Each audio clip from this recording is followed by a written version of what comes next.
Bismillahirrahmanirrahim.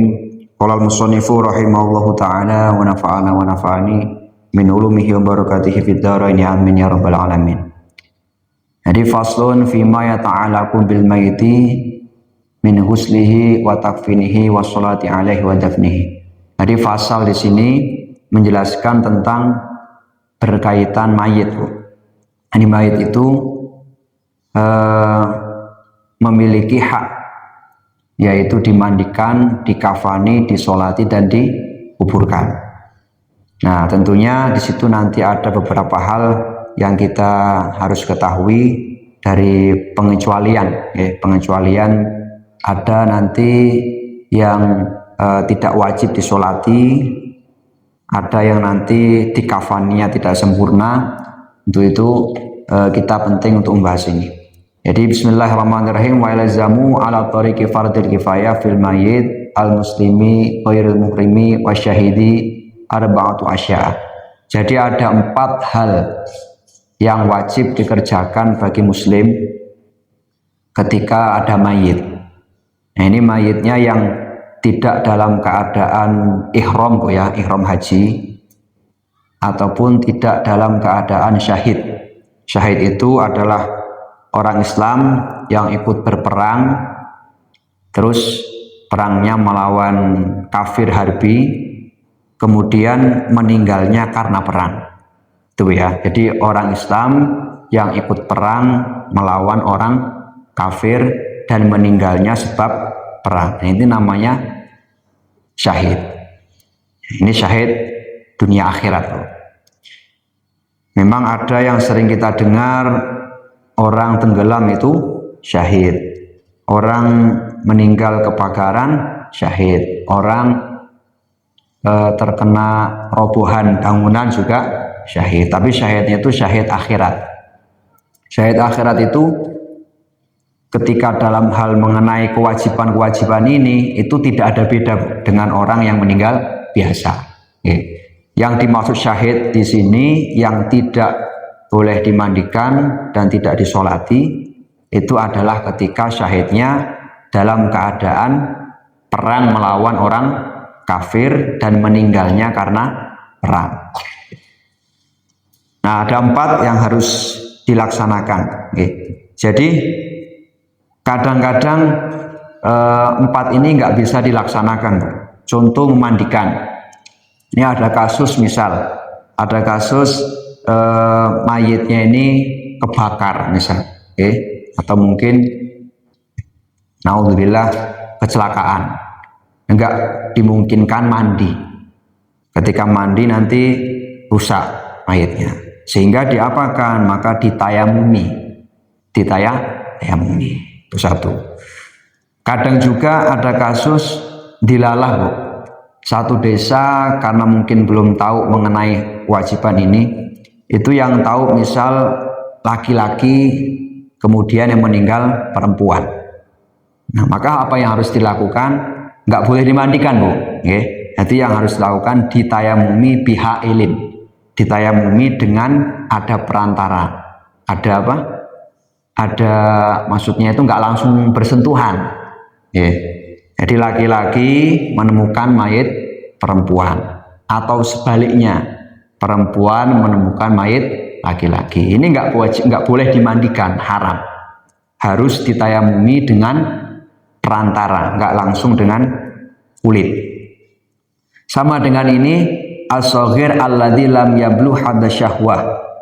Ini kalau ada yang meninggal itu misal anak kecil yang belum sampai batas dia itu bisa syahwat. Syahwat itu ada 2, Bu. Kalau laki-laki itu wis mudeng lah.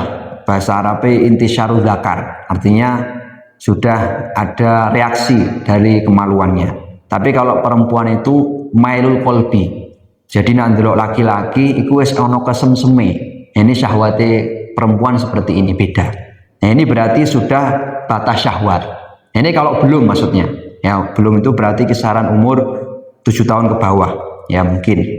Nah, itu maka yang memandikan itu laki-laki dan perempuan itu hukumnya sama. Jadi nggak masalah. Meskipun itu perempuan yang kecil maupun yang laki-laki. Intinya tidak ada perbedaan.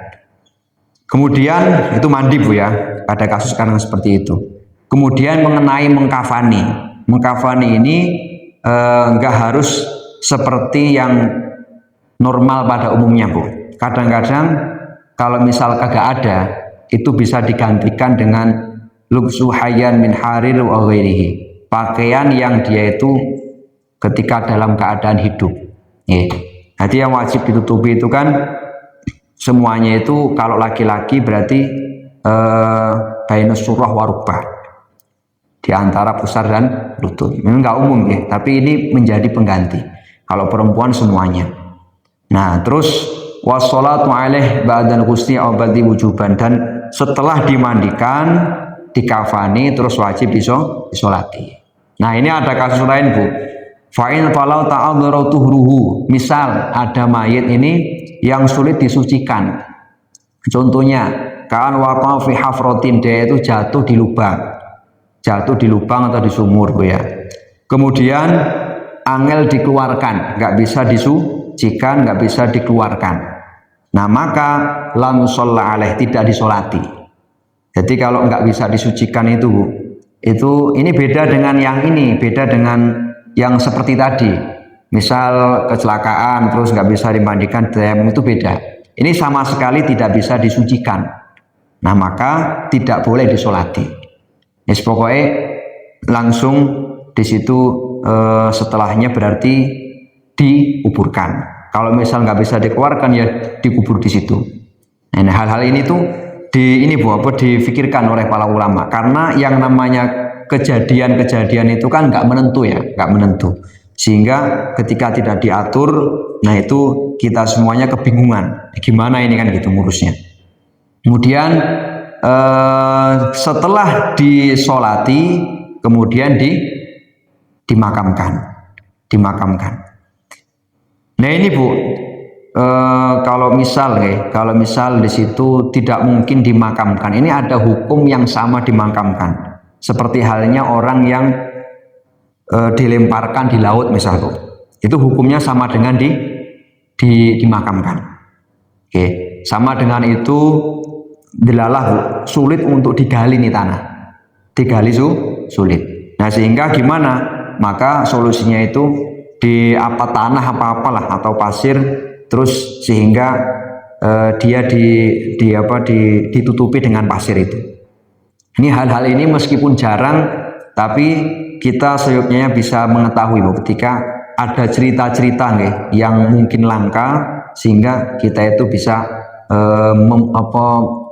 membuat ataupun suatu keputusan yang pas gitu. Kemudian terus ketika orang kafir, gimana hukumnya kalau orang kafir? Itu ya, orang kafir itu amal mayatul kafir fa sholatu alaihi haramun. Kalau kafir itu disolati hukumnya haram. Baik kafirnya harbi, kafir harbi itu kafir. Kalau seperti sekarang itu Zionis Israel, itu kafir harbi. Kafir yang niat merangi Islam, itu jenis kafir harbi Bu.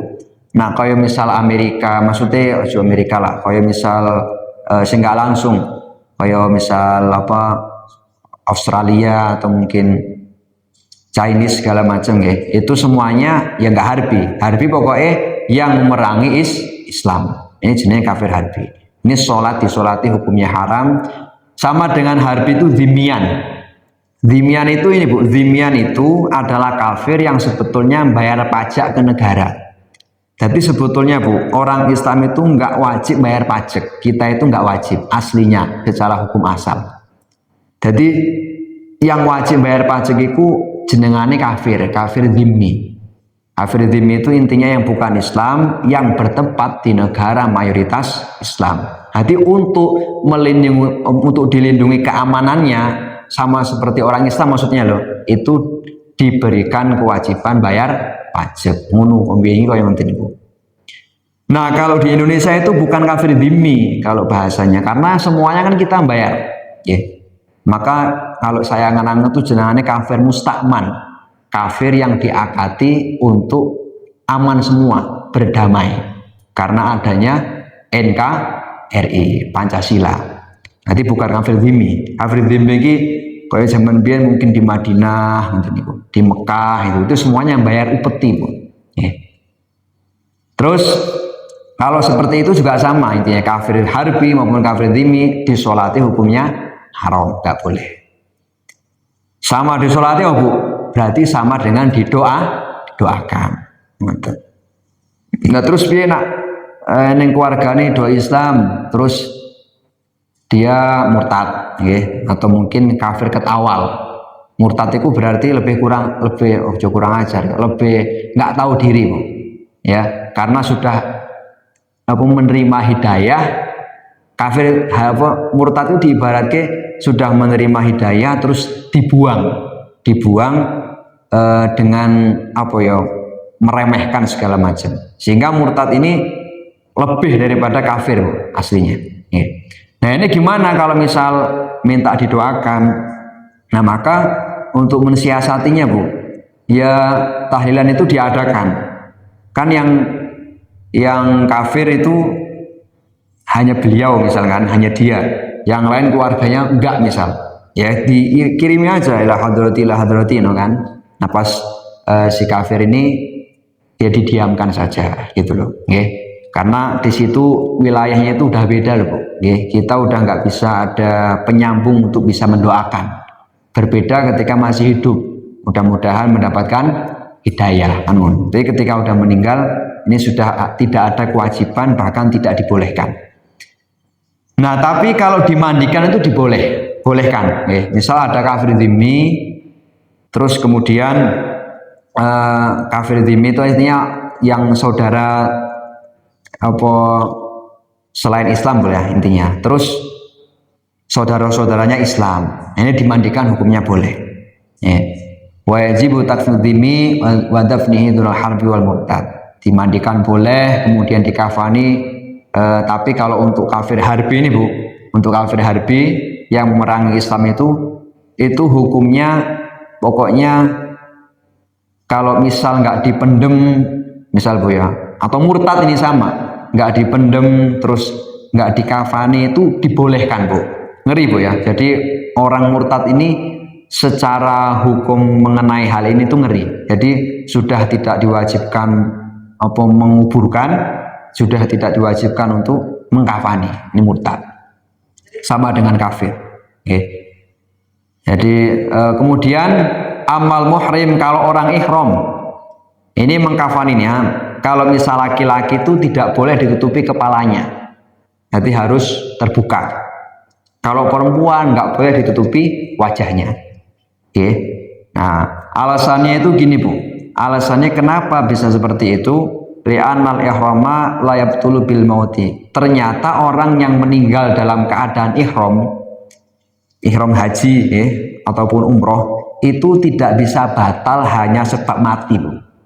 Alasannya secara maknawi nih, fa innal muhrima yub'atsu yaumal qiyamati marmian wa mulabbiyan. Jadi orang yang mati dalam keadaan ihram itu nanti di yaumil kiamah dibangkitkan dalam keadaan balang jumroh dan membaca talbiyah.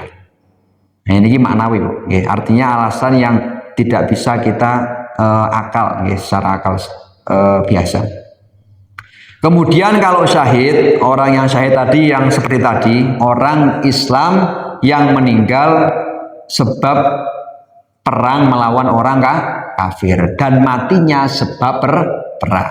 Nah itu gitu, Bu, harus begitu pokoknya. Itu dikatakan syahid. Nah kalau syahid itu maka tidak boleh, hukumnya itu bahkan tidak boleh dimandikan, tidak boleh disolati. Bahkan darahnya itu harus ditetapkan, Bu, kecuali ada hadas lain, najis lain selain darah, harus dibersihkan. Tapi nak mek darah gak oleh diilangi, Bu. Jadi di sini itu dikatakan meskipun dilalah syahid itu dalam keadaan haid, mau itu melu perang kan oleh, misalnya kalau dapat izin suami bisa dibolehkan. Meskipun dalam keadaan nifas, meskipun dalam keadaan junub, itu tidak boleh dimandikan. Nanti pokoknya matinya dalam keadaan apa, yaitu udah terus kemudian dikuburkan. Jadi enggak disolati, terus enggak dimandikan. Alasannya Bu, alasannya itu li'annahu hayyun binasil Quran wa ibqa'u li athari syahadatihi. Karena secara nas Al-Qur'an orang syahid itu hukumnya hidup, Bu. Hukumnya hidup. Maka itu pernah lihat Bu ya, di YouTube itu ada. Itu salah satu Ustadz Hadi Hidayat nggak salah. Niku pas ziarah di nopo Sayyidina Hamzah meninggalnya di perang apa? Perang Uhud, nggih, di perang Uhud. Niku bener-bener masih seger. Jadi bener-bener padahal udah berapa tahun yang lalu Bu, ribuan tahun yang lalu ya, ribuan tahun yang lalu. Itu kok darahnya isi seger, terus nggak ada rubahnya, sama seperti ketika baru meninggal. Ini aneh Bu, aneh tapi nyata, aneh tapi nyata. Ya, terus li'anna syahadat tasqutu ghuslal mauti. Nah karena jadi orang syahid itu Bu, syahid itu koyok-koyok itu darah, darahnya itu menjadi bukti, sehingga itu akhirnya menggugurkan kewajiban untuk dimandikan, gitu. Tapi kalau ada hadis yang lain sama tadi yang saya terangkan, ada darahnya misal harus dihilangkan. Meskipun sedikit-sedikit ada yang hilang darahnya misal, tapi itu harus dihilangkan. Kalau sholat, mandi nggak oleh, sholat itu hukumnya haram, nggak boleh, dan bahkan tidak sah. Tidak sah Bu, sholat mensolati wong syahid niku. Jadi eneng wong misal kaya saniki niku sinten nang Gaza sinten? Gaza sing merang Hizbullah ya. Hizbullah terus yang lain-lain. Ini jelas Bu. Nak ninggali nggak oleh nih, nggak boleh dimandikan, nggak boleh disolati. Mati nih koyok nopo yuniku seperti itu. Tapi kalau dikafani berarti nopo masih boleh dikafani. Dikafani niku boleh, bahkan masih wajib ya, masih wajib. Yang nggak boleh berarti hanya sholat dan dimandikan, gitu.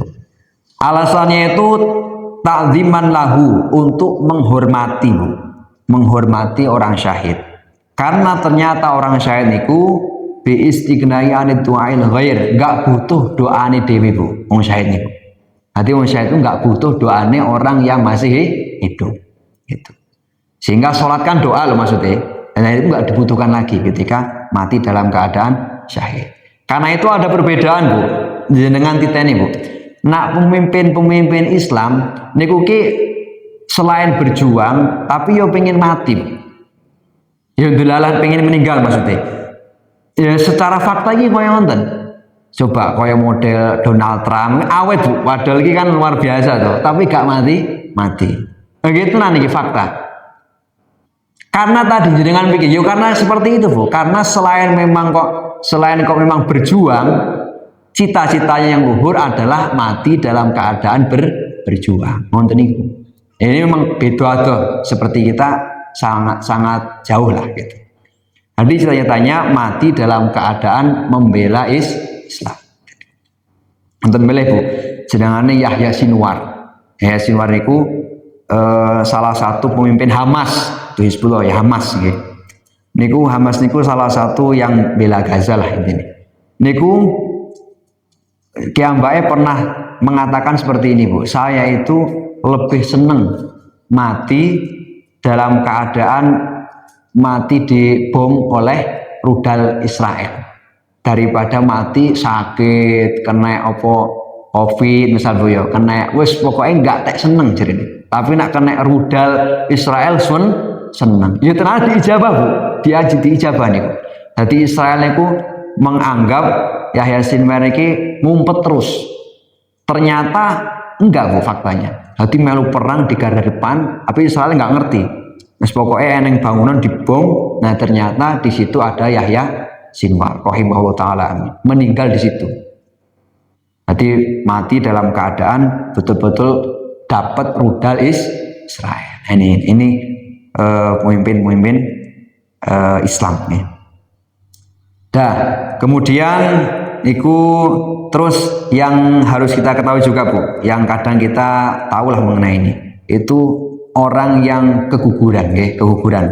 Itu asaqtu alladzi lam yastahil lam yarfa sautuhu sorihan. Jadi yang juga tidak disolati dan tidak dimandikan itu adalah yaitu bayi yang di situ tidak tampak ciri-ciri kehidupan.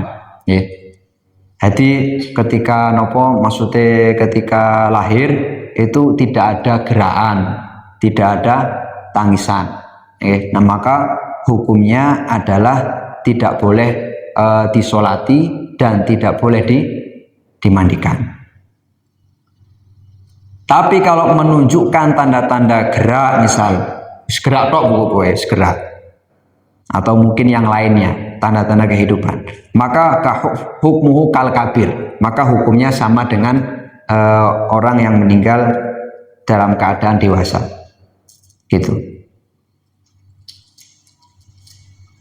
Nah ini Bu, ini sementara ini Bu, nanti saya baca lagi mengenai ini.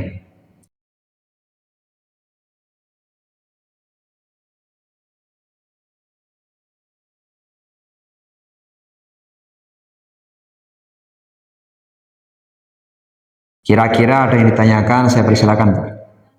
Monggo. Oke. Oke. Tinggalkan sendirian, yang nggak ikut dia, dia pernah ngomong sama saya mau ikut di sini, tapi saya masih syarat kalau mau ikut saya yang masuk Islam, kalau nggak masuk Islam saya nggak mau ngurusin, kira-kira saya di sana. Kalau bapak saya meninggal, anaknya Islam, Oke. Dia Islam lagi ya, gitu. Oke. Jadi gini Bu, ketika memang orang tuanya itu tidak Islam Bu ya, maka selain seperti halnya yang sifatnya itu ini Bu ya, jadi hak-hak sebagai seorang orang tua kepada anaknya itu nggak bisa dihilangkan Bu, hanya karena beda agama. Niku statusnya ngonten Bu. Nggih. Ati contoh nih. Ada kan ngomong ke nafkah Bu ya, misal nafkah nggih. Nafkah itu kan ada dua arah loh Bu ya. Nggak hanya kok orang tua tok sing wajib nafkahi anak. Nah, itu ada keadaan yang anak itu wajib nafkahi orang tua. Syaratnya wonten Bu. Syaratnya niku memang orang tuanya sudah tidak mampu bekerja. Niki anak wajib nafkahi. Nah, ini tidak disyarati kok putus seagama. Jadi untuk hal ini maka berbaktinya seorang anak kepada orang tuanya ya ini salah satunya. Nafkahi, ngoten nggih. Terus memberi apa? Terus ngopeni segala macam lah itu.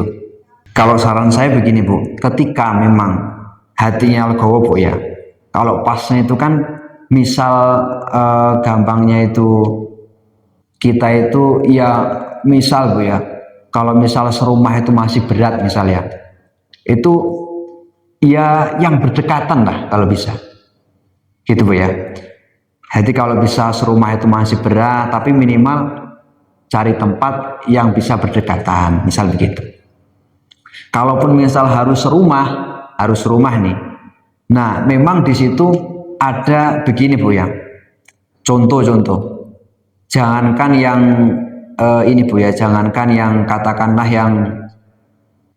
yang murtad misal Bu ya, yang nggak sholat aja, ini nggak sholat Bu. Saya baca di kitab-kitab itu, yang nggak sholat itu kok serumah dengan kita.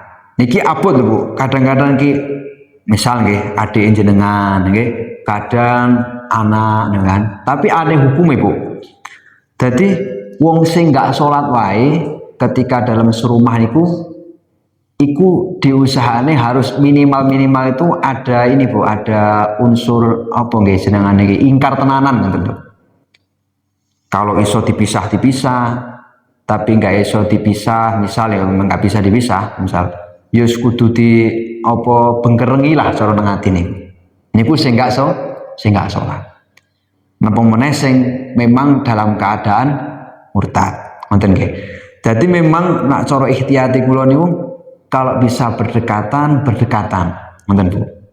Nggak apa-apa gitu, ikut tapi nggak serumah gitu. Nah, di situ nanti kan wasilahnya Bu, mungkin dengan lebih dekat terus sehingga yang tadi itu loh Bu, memberi apa itu kan boleh dan jenengan angsal pahala birrul walidain niku.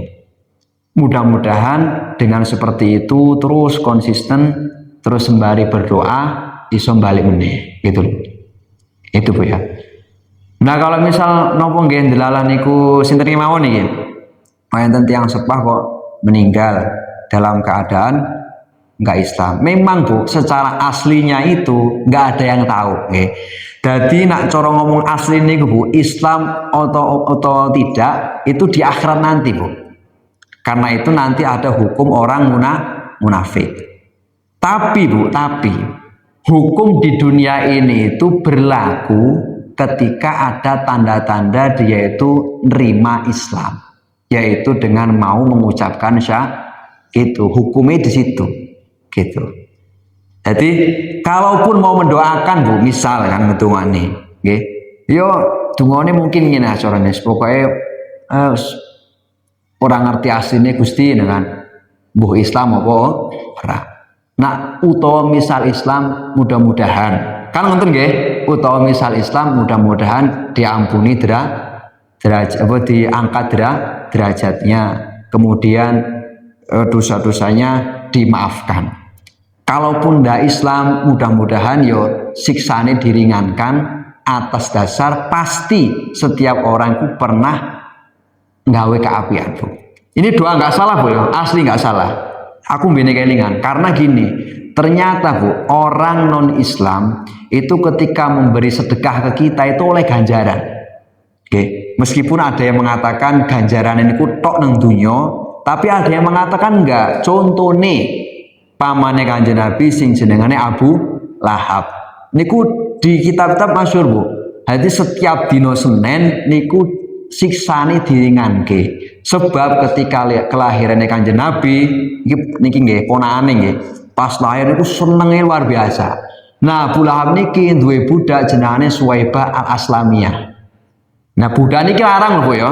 Nah, cara saiki mungkin 200 juta, 150 juta niku dimerdekakne dengan cuma-cuma karena saking senenge ponakane lahir sing jenengane sebab niku meskipun kafir salawase sampai dinas tabat jada bilahabiu atap sampai ila akhirih niku Bu, setiap hari Senin mendapatkan keringanan.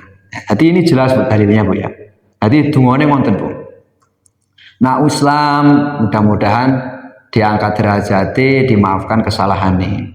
Nah misal kok durung nggak Islam, mudah-mudahan diringankan siksane gitu. Itu Bu ya, cukup menjawab ya. Oke, ini. Ada yang lain Bu? Jika ada, kalau nggak ada kita tutup. Niki Bu terakhir niki. Maksudnya mbok napa nggih, mbok keliru. Jadi mau mengenai keguguran Bu, keguguran sing nggak disolati lan tidak di napa mandikan. Sing jenenge guguran itu niki Bu.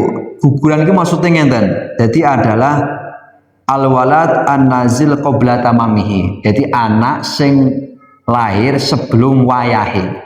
Wayahe niku Bu di dalam Islam niku dikatakan minimal 6 bulan. Ngoten Bu ya. Jadi ada anak kok sebelum 6 bulan niku lahir, misal kok eneng ciri-ciri kehidupan, ngoten ya, ciri-ciri kehidupan apa wae niku, maka hukumnya seperti orang dewasa ketika meninggal. Ngoten nggih. Tapi kalau misal enggak sebelum 6 bulan ya, sebelum 6 bulan, maka di situ tidak disolati dan tidak dimandikan. Berarti langsung dikafani terus dimakamkan. Ngoten nggih, paham nggih? Tapi kalau setelah 6 bulan, nggih, setelah 6 bulan nggih, yajibu fihi ma yajibu fil kabir min sholatin wa ghairiha. wa in nazala maitan walam yu'lam lahu sabqu hayatin idhuwa laisa bisaktin. Nah, kalau misal kok setelah 6 bulan, setelah 6 bulan dan 2 niki mbok tambah, setelah 6 bulan plus 2 napa? Niki lah antara metune mani niku lah. Nggih, intine 6 bulan 2 detik lah mungkin ya, 2 menit. Niku pokoknya hukumnya, jadi misal lahir kok setelah 6 bulan atau 6 bulan pas atau 6 bulan setengah, maka Bu yo meskipun dalam keadaan mati meninggal, iku pokoknya wajib disolati dan lain-lainnya. Jadi nggak melihat lagi, karena sudah tidak bisa dinamakan keguguran gitu. Bisa dipahami ya? Nanti pokoknya setelah 6 bulan maka mau meninggal mau tidak itu kewajibannya papat niki kudu dilaksanakan bagi yang hidup. Tapi kalau sebelum 6 bulan dirinci, ketika ada tanda-tanda kehidupan maka koyo dene orang dewasa meninggal yaitu 4 tadi. Tapi kalau tidak ada tanda-tanda kehidupan wajibnya cuma 2, 1 dikafani dan yang kedua dimakamkan. Nah, cukup sekian, semoga bisa bermanfaat. Wa'alafu minkum. Namun sebelumnya kita doa sebentar. Bismillahirrahmanirrahim. Alhamdulillahirabbil alamin. Allahumma sholli wa sallim wa barik ala sayyidina Muhammad wa ala ali sayyidina Muhammad. Allahumma ya Allah, rzuqna ilman nafi'an, wa amalan mutaqabbalan, wa rizqan halalan thayyiban mubarakan wasi'an fi. Rabbana atina fid dunya hasanah wa fil akhirati hasanah wa qina adzabannar. Sallallahu ala sayyidina Muhammadin walhamdulillahi rabbil alamin. Wa'alafu minkum. Wassalamu alaikum warahmatullahi wabarakatuh.